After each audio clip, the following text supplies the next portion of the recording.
Someone mentioned something in a response to my cost-benefit analysis, which was also, I think, an important discussion um, in terms of me understanding me or whatever. Or it's hard to say what the point behind these is, right? To some extent, it's me verbalizing things that I've already realized, right? And whether or not I remember them forever, I don't know, because I've learned important things and then lost track of them later on, or maybe they don't apply and they're not as important as I thought they were. All very possible, right? But in this case, my drive is to speak these thoughts in the hope that they resonate with someone, but that, and that someone else who's in a position like mine is maybe triggered to thinking along lines that are helpful to them because of what I'm saying, or whatever. I mean, I don't really care, but I don't know.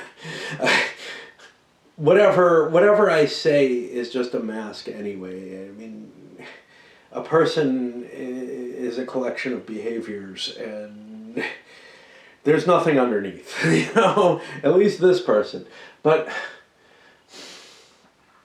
so what happened was, and whatever excitement you see doesn't mean my mind state's better. It just means I'm latched onto an idea and following it. It can get latched onto things and be really, really miserable underneath.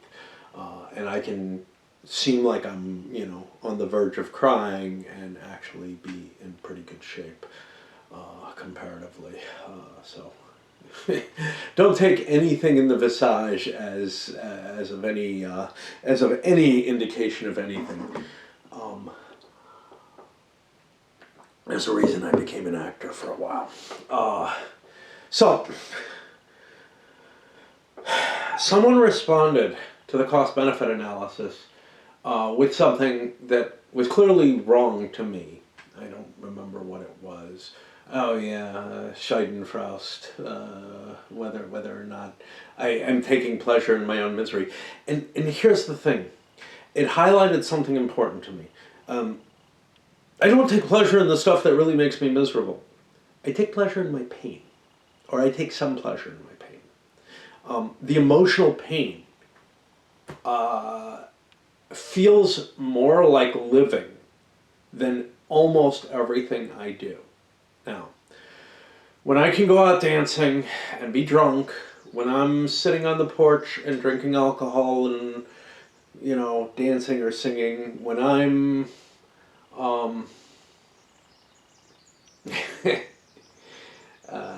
when I'm charged in love and with someone, that I feel passionate about,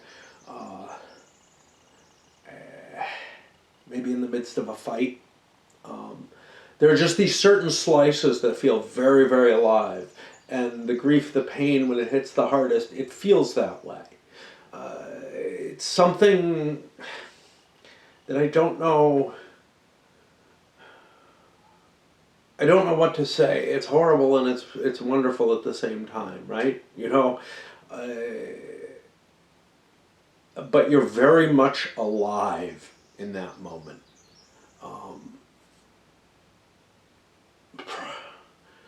And that's what I wanted to express there, is that feeling of alive is not necessarily negative, no matter how much pain I'm going through, whatever.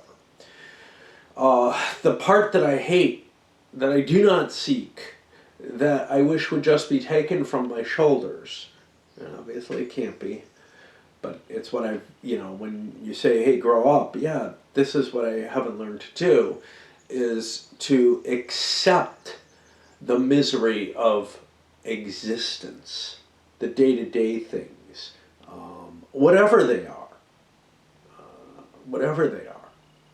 Everything in them seems wrong, whether it's shitting and wiping my ass. Not that I want someone to do that for me, but, cleaning the counters, But the more and more it gets outside the patterns, the more it becomes something that's not absolutely, necessary to make it through the next couple days. The easier it is to avoid, right? But I hate every bit of it. Every fucking bit of it. There's nothing in there that I want, that I like. And I think normal people pair the moments of great joy, which I suspect are very, very limited for all of us. And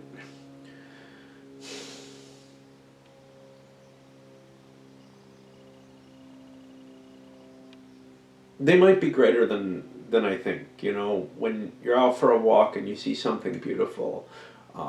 Yesterday I was lying on my back on the porch, just looking at the sky, and there was something of that childhood type of I've got forever and none of this matters kind of feeling. When you see a flower, and the pond behind it or whatever, when you see a beautiful scenery. There's these moments that are kind of in there, right? But they're momentary and they disappear, and they don't stick in your memory in the same way. They don't burn in like those moments of joy and grief. But anyway, I think they're kind of all of the same nature.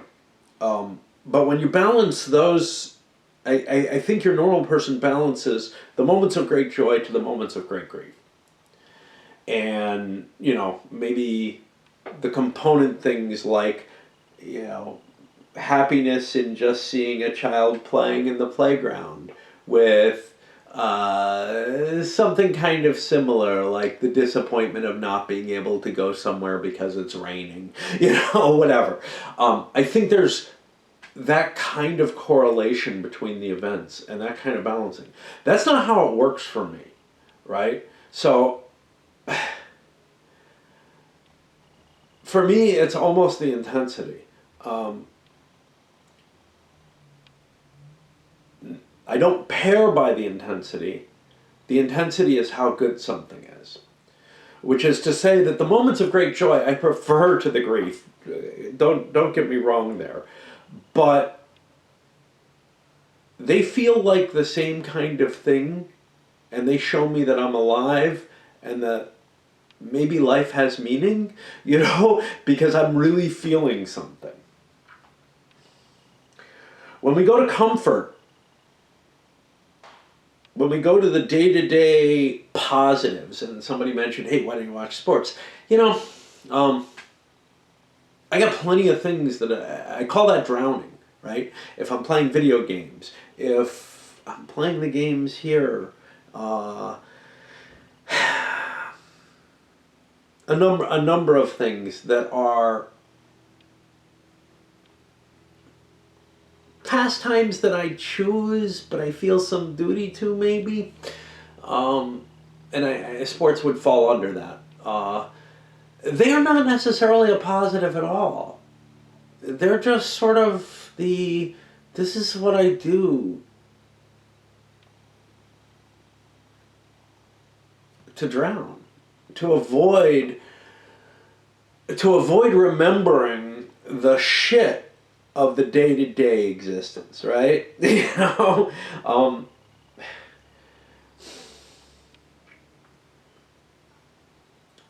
And so what I'm doing is I'm not pairing the great pain with the great pleasure and the day-to-day miseries of life with the comforts of sitting down and watching my favorite TV show or whatever, whatever you want to put it as, right? There's a couple caveats there, which I don't know quite what to do with, but and maybe those are what I need to do.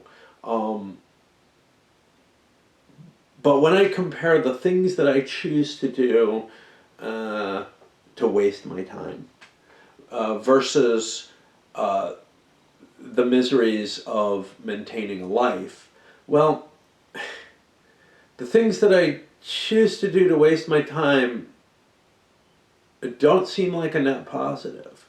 At best, they're neutral, and generally, I would say they're vaguely negative. And the day-to-day maintenance chores are slightly negative, and many of them are ignored. And I put work not in the day maintenance chores, but closer to the, because I like my work, closer to the things that I choose to do to waste my time. I'm very lucky to have a job that I'm enjoying, but that could be changing. They're finally ruining us. But the, and that's been going for over a year, pre-COVID.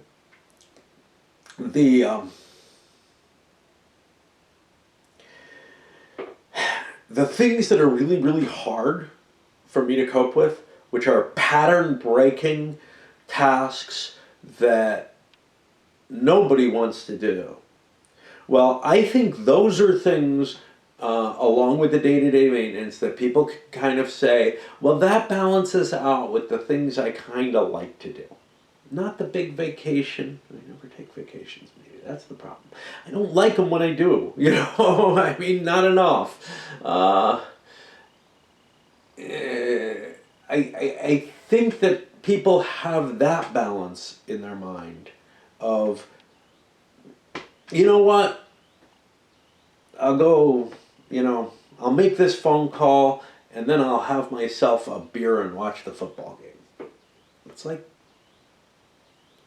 yeah, no, having the beer and watching the football game or playing a video game or whatever I'm looking at doing, that's actually I need to do this to avoid doing. Like, this is to keep me from constantly thinking about the thing that I really don't want to do. Because dwelling on it's horrible, but facing it is pretty fucking bad too. Right? And it's like, if there was a fair assurance, if it was, say better than 50-50, that I would succeed at the thing, in my mind, but my mind in the case of like repair stuff is based on a lot of experience. I could push myself into doing it, I think. Instead it becomes the same kind of thing as a job search was, where I'm just contacting people and not getting what I need again and again and again. And yes, my means of contact, my means of looking for a job, whatever, are not effective, and I can understand why, and I don't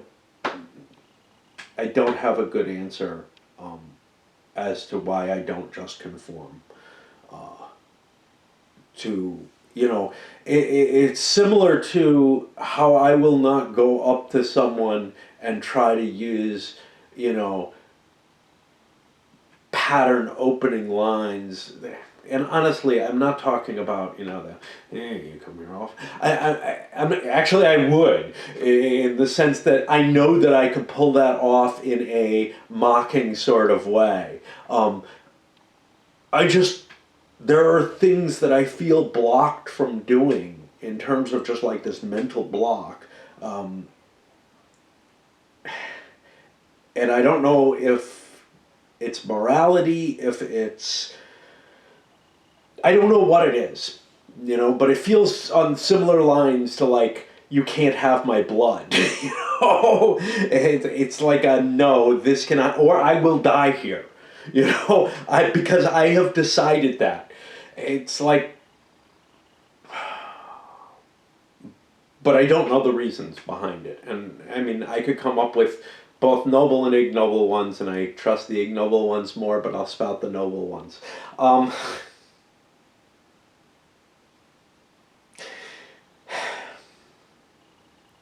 And I'm really making a mess of expressing this verbally. It's like, I feel like I got it down so right in the written response, but all I can do when I'm talking is meander. It's just, I know the written response won't reach anyone at all except the one person who commented. And they don't need this, I can tell. But by writing it, I fueled something where I saw this, where it's like, there is something that's wired wrong in me, where I see both the great pain and the great joy as overall positive things. And I see the day to day neutral to mildly negative stuff. Well, I see the day to day stuff that most people see as a positive as at best neutral and probably mildly negative. And I see the day to day stuff that most people see as a, oh fuck, I gotta take care of this type of thing, as very negative.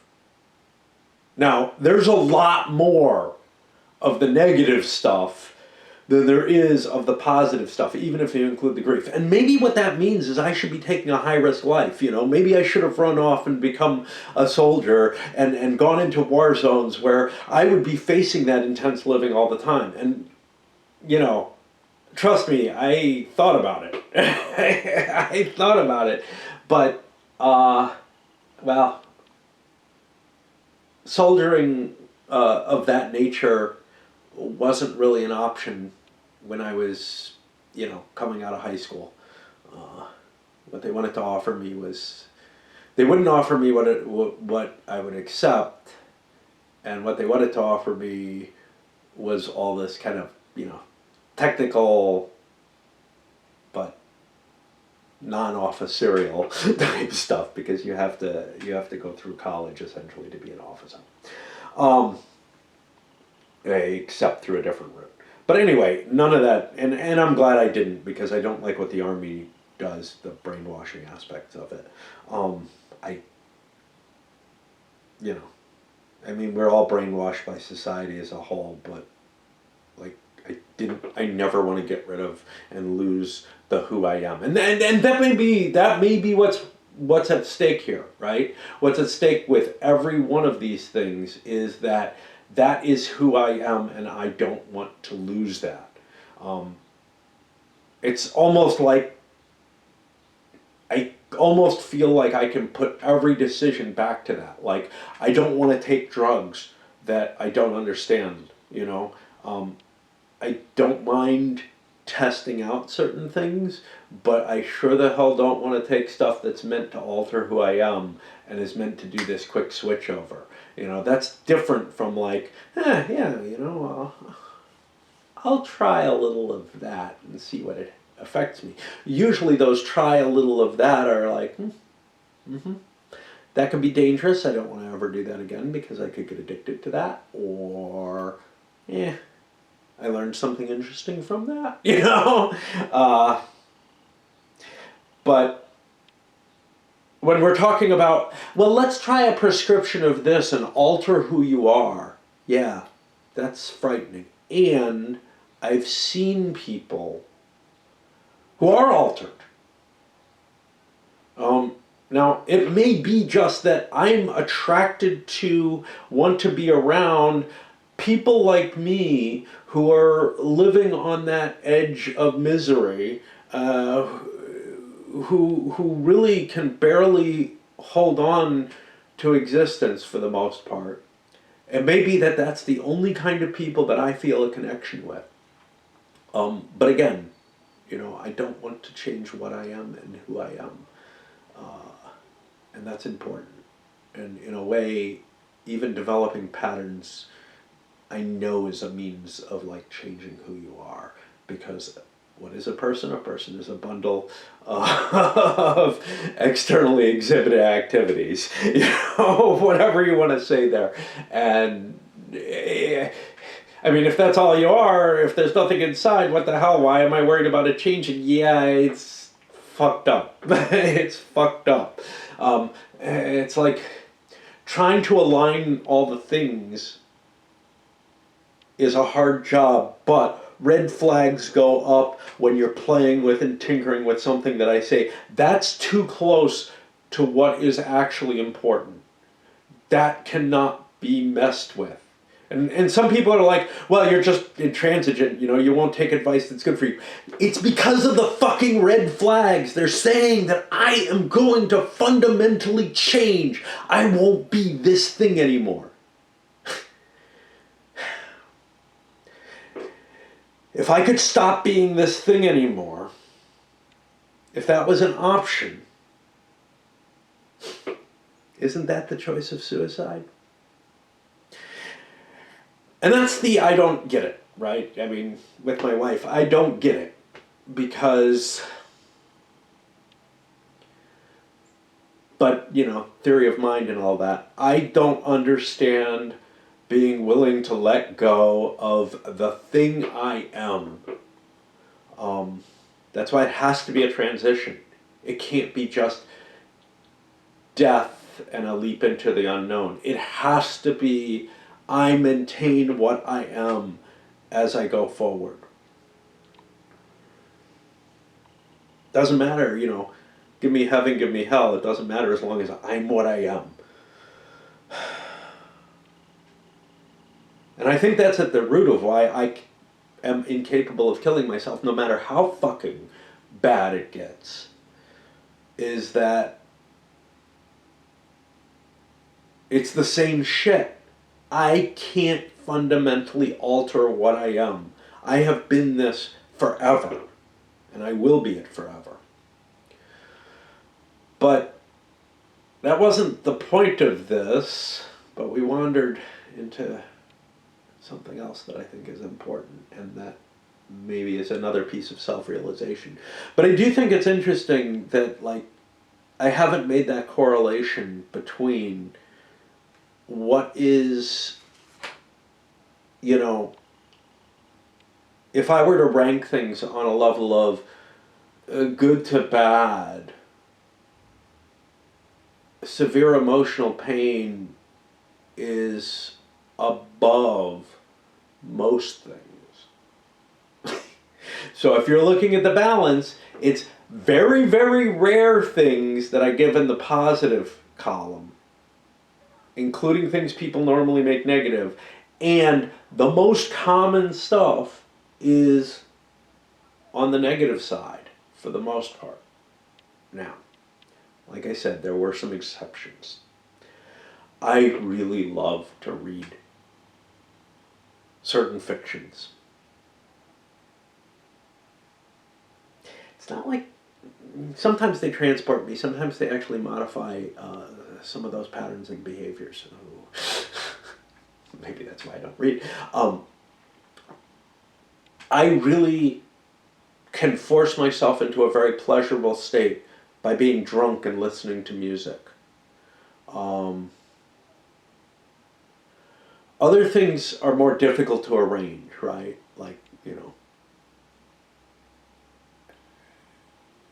I don't know. I mean, there are things I haven't tried. Like I haven't tried going to swingers clubs or stuff like that. But, and I don't think they would apply to me. I don't think they would work. Because for me, the important part is the falling in love. And again, that comes with as much pain.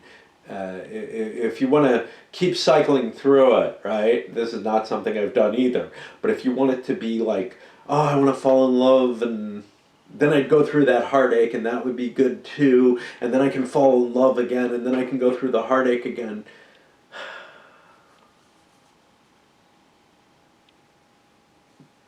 But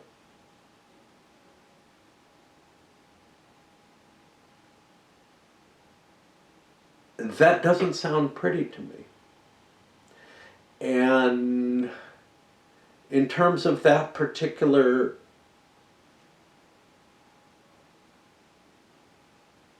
pathway, what sounds rightest to me is to fall in love with two beautiful young women who, who fit in with my way of thinking, to form that triad and for it to last forever, because I believe that 3 legs is more stable than any other amount. You get a plane out of it every time. There's got to be mathematics in the mysticism, as someone else pointed out. For it to be geometry is particularly disturbing, though. But geometry is close enough to graph theory that you got to give me a pass there. And why young? Because the type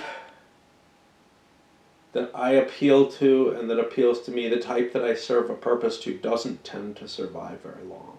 And if they do, they probably, yeah, aesthetics too, but they probably,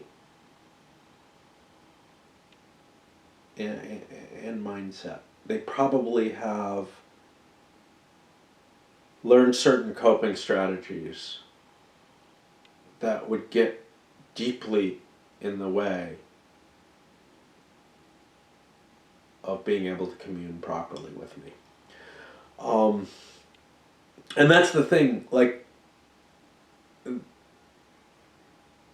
my recently passed wife, I think we met online, she was probably around 21. By the time we met physically, she was 23 or 24. 24, I think. And that's old in terms of, like, most people will have hit those embedded patterns by that point. The exception here, though, is she was living an incredibly sheltered existence and had had one her whole life. And honestly, just before I met her, the woman who convinced me, well, who I was hoping to have come to me from Sweden, who when I moved to Phoenix, who then kind of ghosted me after that. After pretty much actually finally agreeing when it was, the desert.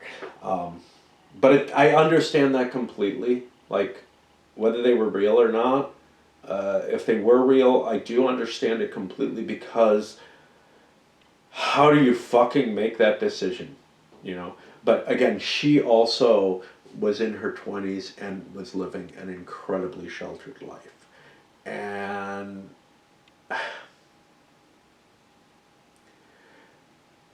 I think anyone who can make it as an adult, for real, is going to be a problematic match. Now, I'm not sure, because my first wife, I don't know. She was definitely in a bad way when we met, and views like that I saved her life essentially from suicide with my love or whatever, and then that slowly oozed into the comfort,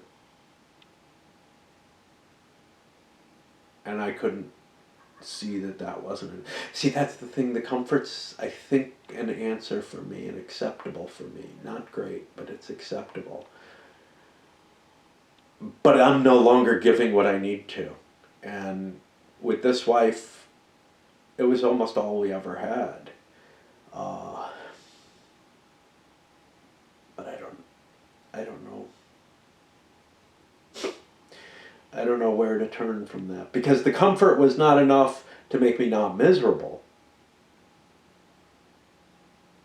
It's almost like I'm looking for the same kind of creature, but one which, I don't know, creatures.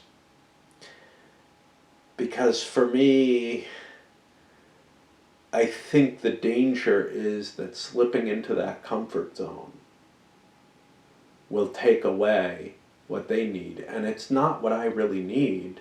I'm just incapable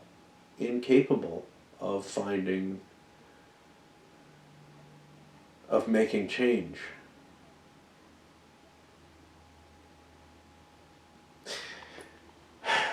Don't know where we went there, not where I intended. Much longer than I intended as well. Let's send this up.